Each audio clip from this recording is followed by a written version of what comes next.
Inilah suasana latihan terakhir Barito Putra jelang laga melawan Bali United pada lanjutan pekan kelima BRI Liga 1 2022-2023 di Stadion Demang Leman Martapura, Kamis 18 Agustus besok. Laskar Antasari bertekad untuk meraih kemenangan di hadapan pendukung sendiri, sekaligus memutus rentetan hasil minor setelah menderita 2 kekalahan beruntun dari PSIS Semarang dan PSS Sleman. Pelatih Barito Putra Dejan Antonik mengaku akan memberikan tontonan menarik sekaligus mempersembahkan kemenangan bagi pendukungnya. Meski Dejan mengakui persiapan Barito sedikit terhalang dengan absennya 2 pemain andalan yakni Rafael Silva dan Rafinha yang masih dalam proses pemulihan cedera. Tak hanya Rafinha dan Rafael Silva, sejumlah pemain lain Barito Putra juga dikonfirmasi sedang sakit demam. Kita ada sedikit masalah karena ada beberapa pemain kita nggak bisa pakai besok.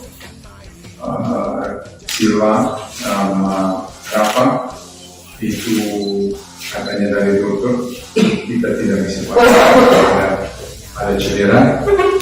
Masih kita ada 1 atau 2 pemain katanya dokter sedikit ada sakit, ada demam.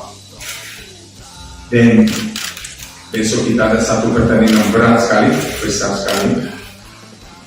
Di dalam kondisi yang kita punya sekarang di tim, kita harus fokus lebih dari yang dulu dan disiplin jauh lebih.